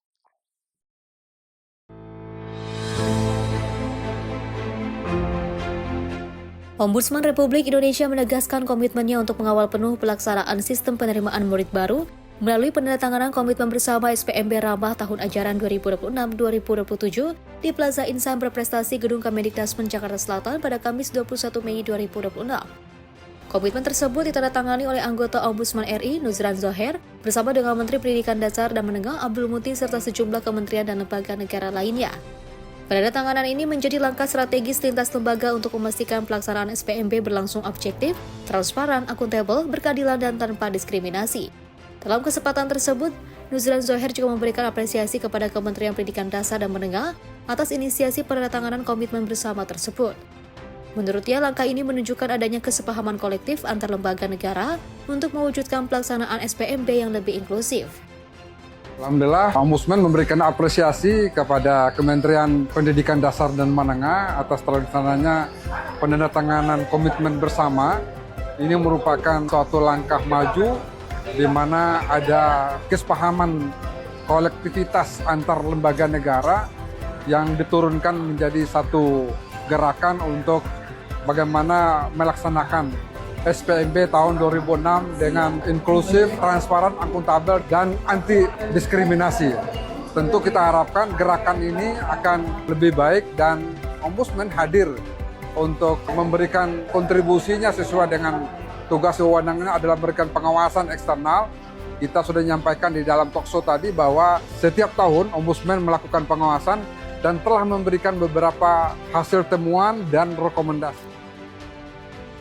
Ia menjelaskan ada 3 tahapan yang diawasi oleh Ombudsman mulai dari pra-pelaksana, pelaksanaannya hingga pasca pelaksanaan. Sepanjang 2025, Ombudsman RI telah menerima laporan masyarakat terkait SPMB sebanyak 194 laporan. Sebagai bentuk perbaikan sistemik, Ombudsman RI juga telah menyampaikan sejumlah rekomendasi dan memberikan saran perbaikan kepada Kemendikbudrismen, Kemendagri, dan pemerintah daerah untuk mendukung tata kelola pelaksana SPMB yang lebih baik. Sementara itu, Menteri Pendidikan Dasar dan Menengah Abdul Muti dalam sambutannya mengatakan keterlibatan berbagai lembaga dalam penandatanganan komitmen ini menunjukkan kuatnya dukungan untuk menciptakan sistem penerimaan murid baru yang lebih baik. Tim redaksi Simpo TV melaporkan.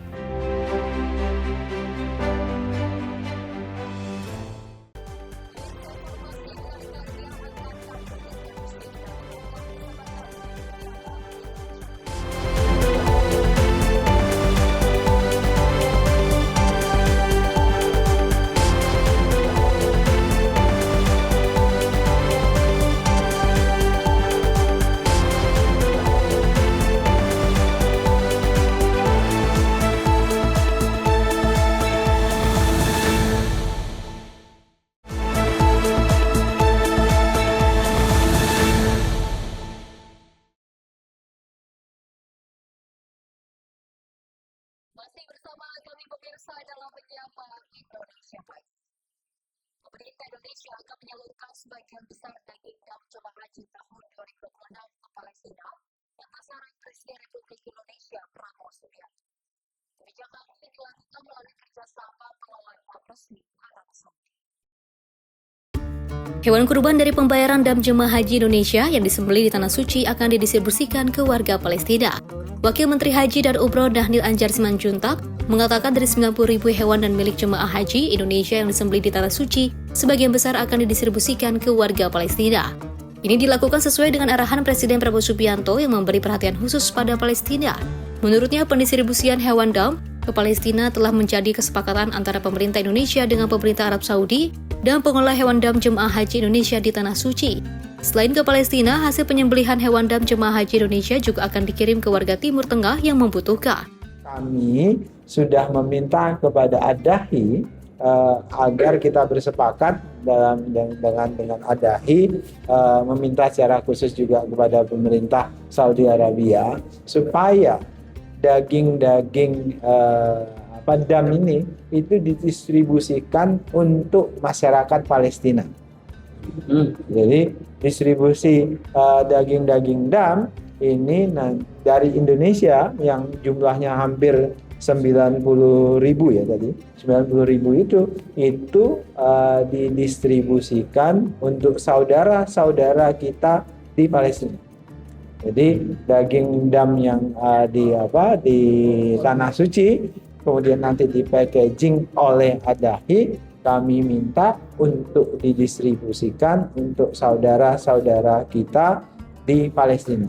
Ini juga seiring dengan perintah Presiden untuk memberikan atensi lebih tinggi untuk saudara-saudara kita di Palestina. Jadi Terima ke Arab Saudi, Simpo TV, Media Center Haji 2026.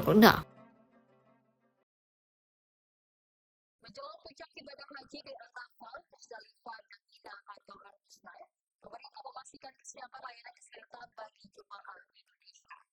Menteri Haji dan Umroh bersama Menteri Koordinator Pemberdayaan Masyarakat meninjau langsung klinik kesehatan haji Indonesia atau KKHI di Makkah.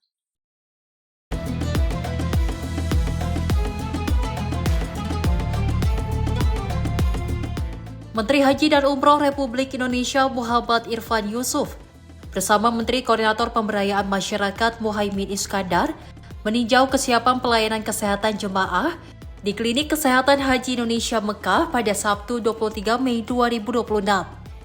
Kunjungan ini dilakukan untuk memastikan kesiapan tenaga kesehatan serta layanan medis yang telah berjalan selama hampir 1 bulan musim haji.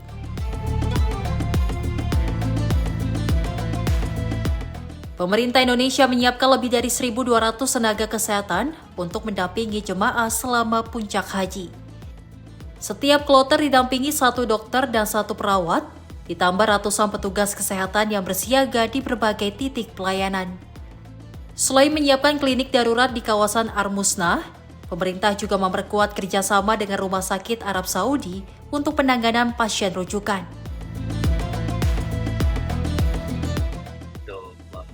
Kesiapan teman-teman dari KKHI, bagaimana pelayanannya selama musim haji yang sudah berlangsung 1 bulan ini, dan terutama persiapan untuk Arafah nanti. Memang banyak beberapa kendala-kendala terkait dengan regulasi yang berlaku di sini, tapi teman-teman di sini berusaha menyesuaikan diri bagaimana tetap mematuhi regulasi tapi tetap bisa memberikan pelayanan kepada jamaah kita. Mudah-mudahan nanti ke depan bisa lebih baik. Kita ada klinik-klinik di sana untuk pelayanan-pelayanan darurat, tapi tetap kerjasama dengan rumah sakit pemerintah di sini atau rumah sakitnya Saudi. Pada saat tertentu harus segera dikirim ke rumah sakit. Meski menghadapi regulasi kesehatan Arab Saudi yang ketat dan terus berubah, tenaga kesehatan Indonesia dinilai mampu beradaptasi tanpa mengurangi kualitas pelayanan kepada jemaah. Pemerintah juga mencatat adanya penurunan signifikan jumlah jemaah yang dirawat maupun wafat dibanding musim haji tahun lalu. Kondisi ini disebut dipengaruhi pemeriksaan kesehatan istitoah yang lebih ketat sejak di tanah air. Mengalami berbagai perubahan-perubahan terus, sehingga teman-teman dari tenaga kesehatan, para dokter benar-benar bisa mengantisipasi dengan kecerdasan dan langkah-langkah tepat. Yang kedua, ke depan tentu akan terus Kementerian Haji mendapatkan masukan dari para dokter yang bekerja ini pola dan mekanisme menyesuaikan aturan yang berlaku di sini, tetapi tetap membawa semangat efisiensi, aspek manfaat yang lebih besar buat para jamaah, misalnya agar pelayanan untuk para jamaah itu betul-betul maksimum, sehingga pola kerja Kementerian Haji ini saya kira akan terus memperbaiki dari mengantisipasi regulasi-regulasi yang di sini. Sementara itu, pemerintah masih terus berkoordinasi dengan otoritas Arab Saudi terkait kemungkinan pelaksanaan safari wukuf bagi jemaah lansia dan beresiko tinggi agar tetap sesuai aturan yang berlaku. Pemerintah berharap kesiapan layanan kesehatan yang maksimal dapat mendukung kelancaran dan keselamatan jemaah Indonesia selama menjalani puncak ibadah haji di Armusna. Dari Mekah, Arab Saudi, Ferdi Setiawan, Simpo TV, Media Center Haji 2026.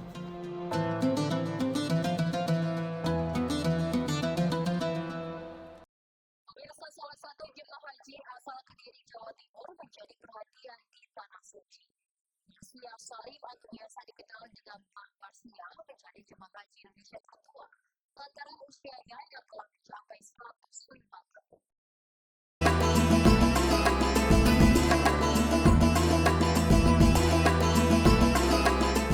Kisah Mbah Marsiah ini menjadi inspirasi karena perjalanan suci ini diraih dari hasil menabung jualan jenang selama bertahun-tahun.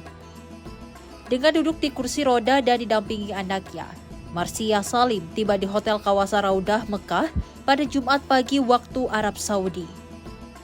Perempuan kelahiran 1 Juli 1921 itu tercatat sebagai jemaah haji tertua Indonesia pada musim haji 1447 Hijriah atau tahun 2026.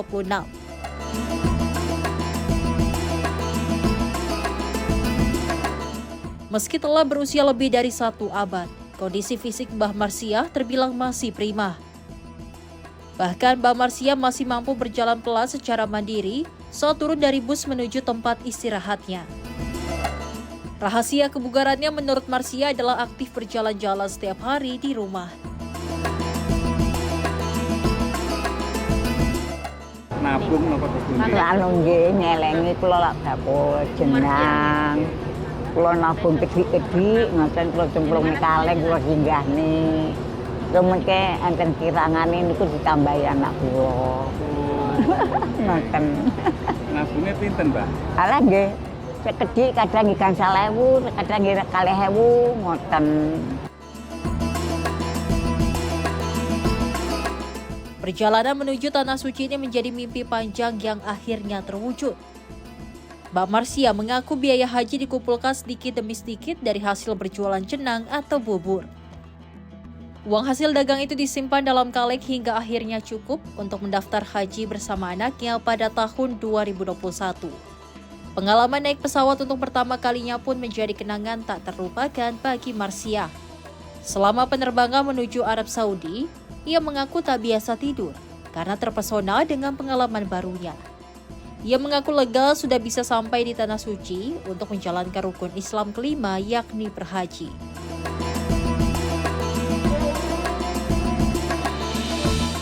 Kisah Mbah Marsiah menjadi gambaran semangat dan keteguhan hati jemaah lansia Indonesia telah memenuhi panggilan ke Baitullah. Di tengah usia yang tak lagi muda, semangat ibadah dan ikhtiar panjangnya menjadi inspirasi bagi banyak orang. Dari Mekah, Arab Saudi, Ferdi Setiawan, Simpo TV, Media Center Haji 2026.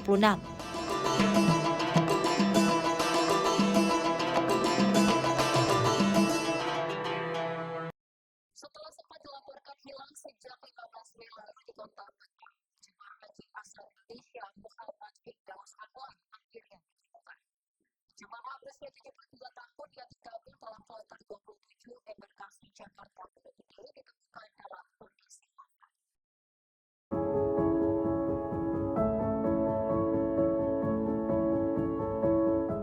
Kabar duka menyelimuti penyelenggaraan ibadah haji Indonesia di Tanah Suci.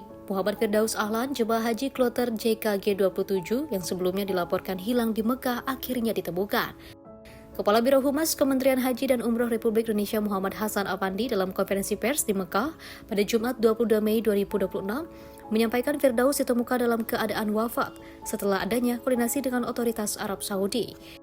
Pihak penyelenggara ibadah haji Indonesia atau PPIH Arab Saudi menyampaikan duka cita mendalam atas wafatnya almarhum dan mendoakan agar mendapatkan rahmat serta ampunan dari Allah Subhanahu wa Ta'ala. Assalamualaikum warahmatullahi wabarakatuh. Salam hormat kami kepada seluruh masyarakat Indonesia, khususnya para jemaah haji Indonesia di Tanah Suci, serta keluarga jemaah yang menyaksikan di tanah air. Kami akan memberikan update terkait rangkaian proses pencarian jemaah atas nama Bapak Muhammad Firdaus, usia 72 tahun, jemaah Kloter JKG 27 yang pada hari ini mencapai titik temu. Berdasarkan laporan tim di lapangan dan koordinasi dengan otoritas Arab Saudi, Bapak Muhammad Firdaus diketemukan dalam keadaan wafat. Inna lillahi wa inna ilaihi raji'un.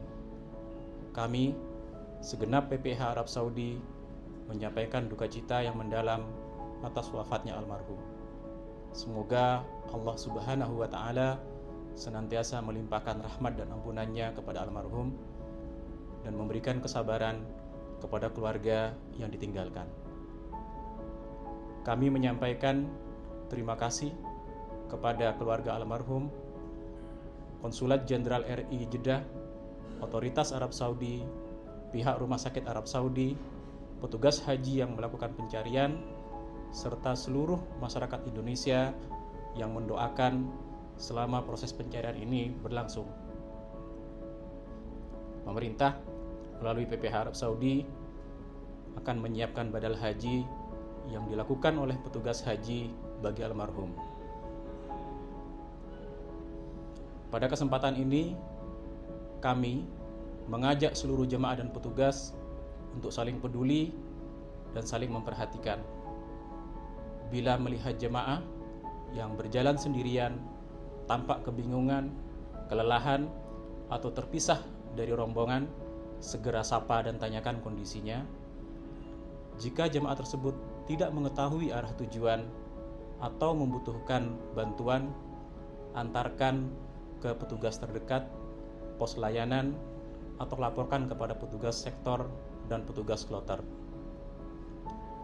Jangan biarkan jemaah berjalan sendiri tanpa pendampingan, terutama jemaah lansia, disabilitas, perempuan, dan jemaah dengan kondisi kesehatan tertentu. Kepedulian Bapak dan Ibu sekalian sangat penting untuk mengurangi kemungkinan jemaah tersesat atau terpisah dari rombongannya. Bagi jemaah yang membutuhkan bantuan, jangan sungkan untuk menyampaikan kepada petugas haji. Petugas Haji Indonesia hadir untuk mendampingi, melayani, dan melindungi jemaah selama berada di Tanah Suci. Terima kasih. Wassalamualaikum warahmatullahi wabarakatuh. Sebelumnya pada Jumat dini hari, tim perlindungan jamaah PPIH daerah kerja Mekah menerima informasi tentang adanya jenazah tanpa identitas di sebuah rumah sakit Arab Saudi di Mekah. Tim perlindungan jamaah bersama istri almarhum Nafsiyah Nawan langsung menuju rumah sakit untuk melakukan identifikasi. Setelah dilakukan pengecekan, Nafsiyah memastikan jenazah tersebut benar adalah suaminya Muhammad Firdaus Ahlar. Pemerintah Indonesia menyatakan akan membadal hajikan almarhum melalui petugas haji Indonesia agar rangkaian ibadah hajinya dapat dituntaskan. PPIH Arab Saudi juga menyampaikan terima kasih kepada keluarga, KJRI Jeddah, Otoritas Arab Saudi, dan serta seluruh petugas dan masyarakat Indonesia yang turut membantu pencarian dan juga mendoakan almarhum. Dari Mekah, Arab Saudi, Ferdi Setiawan, Simpo TV, Media Center Haji 2026.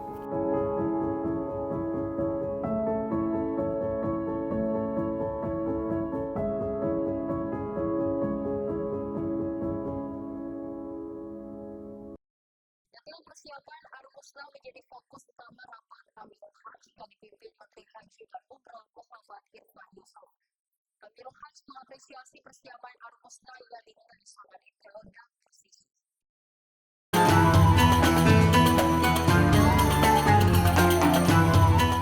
Rapat Amirul Hajj membahas detail persiapan jelang puncak haji di Armusna. Rapat dipimpin langsung oleh Menteri Haji dan Umroh Muhammad Irfan Yusuf. Dalam paparan Menhaj dan juga Wamenhaj merinci detail persiapan Armusna, khususnya terkait pergerakan jemaah konsumsi hingga ketersediaan tenda, dibahas tuntas. Berbagai terobosan dan juga keseriusan persiapan layanan bagi jemaah haji saat Armusna diapresiasi Amirul Hajj yang juga Menko Bidang Pemberdayaan Masyarakat Muhaimin Iskandar. Cara perencanaan dari sejak awal sampai sekarang berjalan dengan baik. Hari ini kita terus menunggu pematangan sekaligus pelaksanaan dari perencanaan Armusna yang akan datang. Sejarah pertama Kementerian Haji melaksanakan ini, kita optimis dan yakin sepenuhnya berbagai skenario secara teknis telah dipersiapkan. Sekarang saatnya kita terus bekerja sama, terutama penyelenggara, petugas, jamaah haji untuk disiplin menjadi bagian integral dari suksesnya pelaksanaan ibadah haji. Tak hanya itu, Wakil Menteri Agama yang juga Amirul Hajj 2026 terharu hingga tak mampu membendung air mata menyaksikan persiapan detail dalam pelayanan pada jemaah haji. Romo Syafi'i menilai persiapan detail dan juga presisi akan mewujudkan mimpi jemaah menjadi haji yang mabrur. Yang spesial ya, saya sudah 4 kali menjadi pengawas haji dan 1 kali kemarin diawasi. Hari ini saya menyaksikan yang spesial. Pertama, ada perhatian serius dari seluruh aparat yang tergabung di Kementerian Haji terhadap semua proses, dari mulai pemberangkatan, penempatan, dan insya Allah nanti sampai kepulangan. Sesuatu yang baru hari ini saya saksikan. Dan ini luar biasa pada kementerian, dan terima kasih kepada Presiden yang sudah mempercayakan Kementerian Haji kepada Gus Irfan dan Pak Daniel Anzar. Terkait dengan Armusna, yang istimewa saya lihat ada skenario yang rigid tentang bagaimana jemaah turun dari hotel sehingga tidak menumpuk di depan hotel, kemudian pemberangkatan yang sistematis, kemudian memastikan kecukupan tenda. Ini saya kira luar biasa. Dan tenda itu diberi nama dan kemudian ada di situ dari kloter mana, bahkan direncanakan bukan cuma kloternya, tapi per tenda ada by name. Saya kira ini mimpi besar yang dirindukan oleh segenap jemaah haji dari Indonesia. Kematangan mitigasi pada fase puncak haji menjadi bukti keseriusan pemerintah dalam melayani tamu Allah. Kementerian Haji dan Umrah melalui PPIH Arab Saudi 2026 kini menjadi sorotan dalam membuktikan kinerja terbaik pada puncak haji di Armusna. Dari Makkah, Arab Saudi, Ferry Setiawan, Media Center Haji 2026. Dari Makkah, Arab Saudi, Ferry Setiawan, Simpo TV, Media Center Haji 2026. Pemirsa, Menteri Keuangan Republik Indonesia Purbaya Yudi Sadewa memastikan batal menunaikan ibadah haji pada tahun ini. Pembatalan tersebut disebut bukan karena faktor ekonomi, melainkan urusan. Menteri Keuangan Purbaya Yudi Sadewa mengaku batal berangkat ke Tanah Suci untuk menunaikan ibadah haji tahun 2026. Keputusan itu disampaikan langsung oleh Purbaya saat ditemui wartawan di Kompleks Istana Kepresidenan Jakarta. Sebelumnya Purbaya dijadwalkan berangkat pada hari ini dan telah melakukan berbagai persiapan sejak 2 minggu terakhir. Namun rencana tersebut akhirnya dibatalkan. Purbaya tidak menjelaskan secara rinci alasan pembatalan tersebut, namun ia menegaskan keputusan itu bukan dipengaruhi kondisi ekonomi maupun permintaan dari Presiden. Ia menyebut pembatalan ini semata-mata karena belum saatnya dan belum menjadi rezekinya untuk berangkat haji tahun ini. Tidak hanya dirinya, seluruh anggota keluarga Purbaya juga dipastikan batal berangkat ke Tanah Suci. Meski mengaku sedih, Purbaya berharap dapat kembali menjadwalkan ibadah haji pada tahun depan. Belum saatnya mungkin. Batal kenapa kok? Karena ya, belum saatnya mungkin. Diminta Presiden apa? Belum saatnya mungkin, belum rezekinya. Tahun depan lah naik haji. Sedih nggak Pak? Sedih nggak Pak? Sedih nggak sedih lah. Nggak, karena emang belum saatnya mungkin. Purbaya pun juga meminta doa agar rencana ibadah haji bersama keluarganya dapat terlaksana pada tahun depan tanpa kendala. Dari Jakarta, Dio Balau, Simpo TV melaporkan.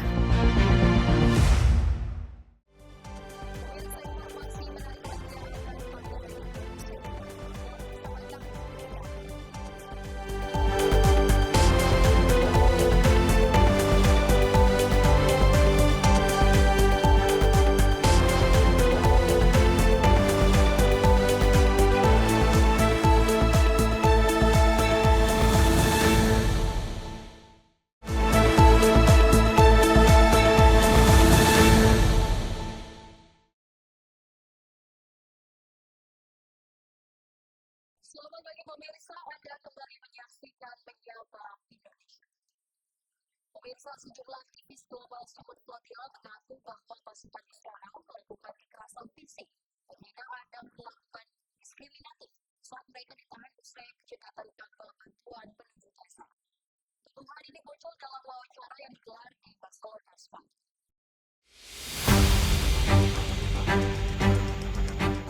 Dalam rekaman wawancara pada Kamis 21 Mei 2026, aktivis dan jurnalis Luay Al-Basha mengatakan para tahanan diperlakukan kasar oleh pasukan Israel setelah dibawa ke pelabuhan Ashdod.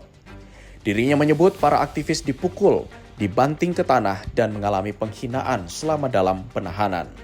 A ver, nosotros cuando nos interceptaron teníamos claro lo que iba a pasar, que era que nos iban a interceptar, que nos iban a llevar al puerto de Ashdod, que nos iban a procesar, que íbamos a estar entre 24, 48, 72 horas retenidos y luego íbamos a salir.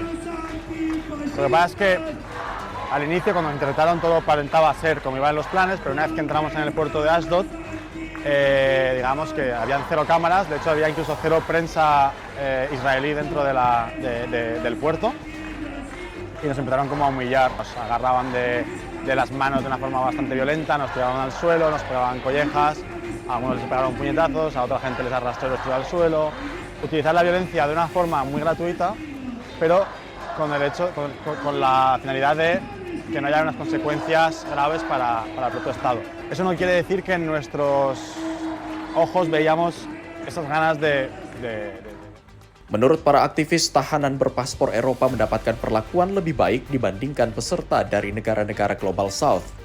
Israel mencegat Global Sumut Flotilla di perairan internasional pekan ini dan menahan 428 aktivis dari lebih dari 40 negara. Insiden ini memicu kecaman internasional termasuk setelah Menteri Keamanan Nasional Israel Itamar Ben-Gvir mengunggah video yang menampilkan para tahanan dalam kondisi mata tertutup dan berlutut. Otoritas Israel menyatakan seluruh peserta flotilla yang masih ditahan telah dibebaskan dan dipindahkan ke Bandara Ramon untuk dipulangkan ke negara masing-masing. Sementara itu, organisasi hak asasi manusia termasuk Amnesty International menyampaikan kekhawatiran terkait proses hukum dan kondisi penahanan para aktivis. Tim redaksi Sinpo TV melaporkan.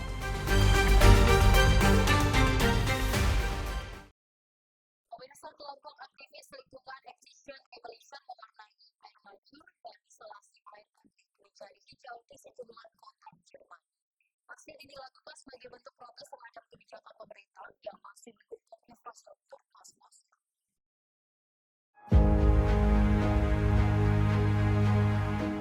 Rekaman video yang beredar memperlihatkan air berwarna hijau memenuhi kolam air mancur yang berada di dekat Kementerian Federal untuk Urusan Ekonomi dan Aksi Iklim di Berlin. Aksi tersebut dilakukan oleh kelompok aktivis lingkungan Extinction Rebellion sebagai bentuk protes simbolis terhadap kebijakan energi pemerintah Jerman. Menurut kelompok tersebut, pewarna yang digunakan adalah uranin, zat tidak beracun yang umum dipakai dalam sistem manajemen air untuk melacak kebocoran. Warna hijau menyala itu dibuat untuk melambangkan kerusakan lingkungan akibat penggunaan energi fosil. Extinction Rebellion menilai pemerintah Jerman masih terus berinvestasi pada infrastruktur gas dan pembangunan pembangkit listrik berbahan bakar gas di tengah upaya negara tersebut mengurangi penggunaan batu bara. Aktivis menyebut kebijakan tersebut sebagai bentuk greenwashing atau pencitraan ramah lingkungan yang tidak sesuai dengan realitas. Aksi serupa juga dilaporkan terjadi di 17 kota lain di Jerman, termasuk Hamburg, Munich, Cologne, dan Dresden. Tim redaksi Sinpo TV melaporkan. Pemirsa, sebuah pusat penanganan Ebola di Wampara, Uganda dilaporkan hangus terbakar setelah terjadi bentrokan dan kerusuhan yang memicu kekontrakan di bidang penanganan wabah Ebola. Rekaman video menunjukkan kondisi kerusakan bangunan yang terjadi akibat dibakar massa di lokasi fasilitas penanganan Ebola di Rwampara. Insiden tersebut terjadi menyusul bentrokan yang dilaporkan terjadi di wilayah itu, memicu kepanikan dan ketegangan di tengah masyarakat. Hingga kini pihak berwenang masih menyelidiki penyebab pasti kerusuhan termasuk motif pembakaran fasilitas kesehatan tersebut. Kebakaran ini dikhawatirkan akan menghambat upaya penanganan dan pengendalian wabah Ebola yang saat ini masih menjadi ancaman serius di sejumlah wilayah. Petugas kesehatan dan aparat keamanan terlihat berupaya mengamankan area, sementara warga diminta tetap tenang dan tidak terprovokasi. Organisasi kesehatan dan pihak otoritas setempat juga menegaskan pentingnya menjaga fasilitas medis agar penanganan pasien dan pencegahan penyebaran virus dapat terus berjalan. Insiden pembakaran pusat penanganan Ebola ini menambah tantangan baru di tengah upaya penanganan wabah yang masih berlangsung di Uganda. Tim redaksi Sinpo TV melaporkan. Sebuah destinasi unik bertema kucing di Guangzhou menarik perhatian para pecinta hewan dari berbagai negara. Mooncat Castle hadir dengan konsep interaktif yang menampung ribuan kucing dalam satu kawasan megah.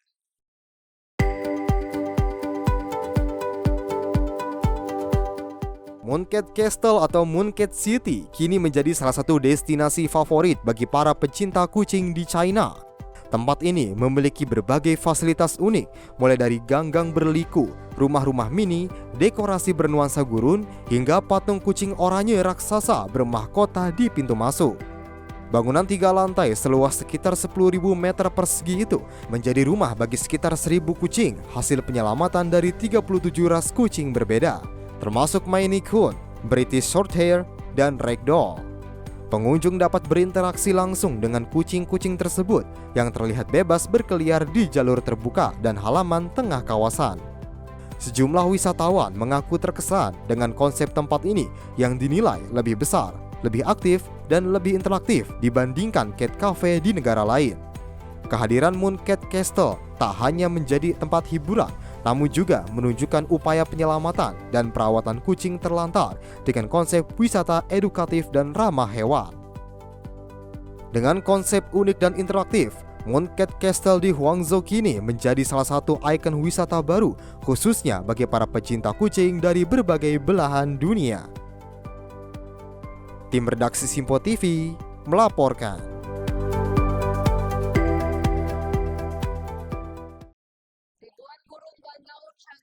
Berbagai jenis mulai terlihat memenuhi langit di kawasan Sachin, Provinsi Gialai, Vietnam.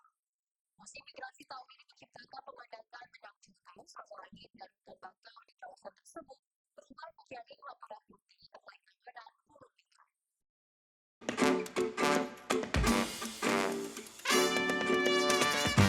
Rekaman video yang diambil pada Kamis memperlihatkan ribuan burung terbang rendah di atas perairan yang tenang.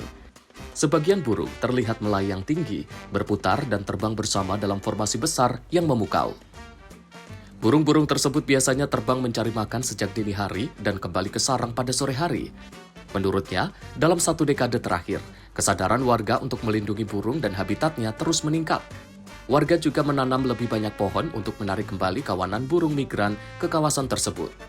Setiap musim bersarang, kawasan ekologi Chonchim di Vietnam Tengah menjadi rumah bagi ribuan burung migran. Kawasan lahan basah seluas 480 hektar yang terletak di tengah Laguna Tinai itu menjadi salah satu suaka penting bagi burung-burung migran di kawasan tersebut. Tim redaksi Sinpo TV melaporkan.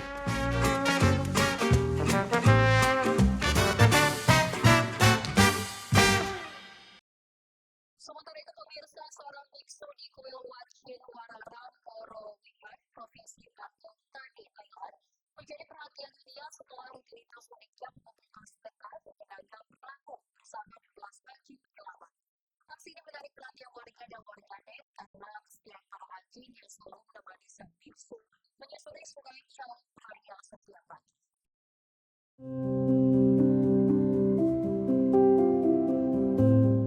Biksu bernama Luang Porchamnan, yang merupakan kepala kuil Wat Chin Wararam, Warawihan, menjalani rutinitas mengumpulkan sedekah dengan cara yang tidak biasa.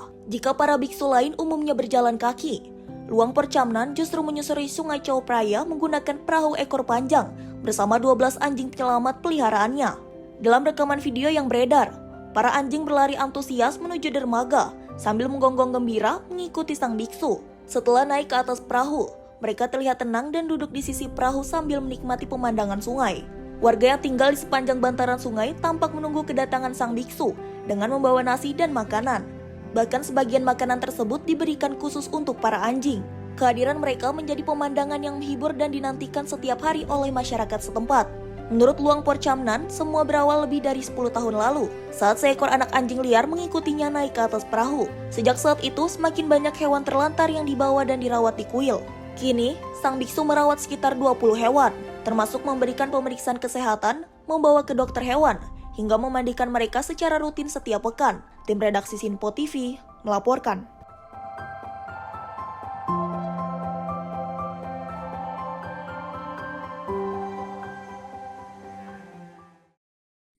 Elon Musk mengumumkan rencana penawaran saham perdana atau IPO untuk perusahaan antariksanya SpaceX. Yang disebut berpeluang menjadi salah satu IPO terbesar dalam sejarah pasar modern.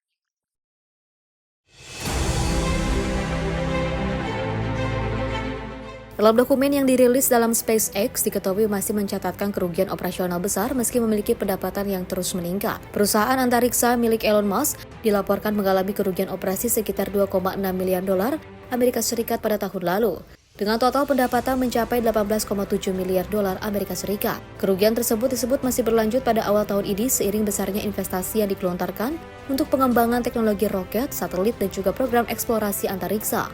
Meski demikian, rencana IPO SpaceX langsung menarik perhatian pasar global mengingat posisi perusahaan itu sebagai pemain utama industri antariksa komersial dunia. Sejumlah analis menilai penawaran saham ini dapat menjadi momen bersejarah sekaligus ujian besar bagi kepercayaan investor terhadap bisnis antariksa modern. SpaceX selama ini dikenal melalui berbagai misi peluncuran satelit, program Starlink, hingga ambisi pengembangan misi manusia ke planet Mars. Hingga saat ini belum ada kepastian mengenai waktu resmi IPO SpaceX. Namun langkah Elon Musk tersebut sudah menjadi salah satu isu paling disorot di dunia bisnis dan teknologi global. Tim redaksi Sinpo TV melaporkan.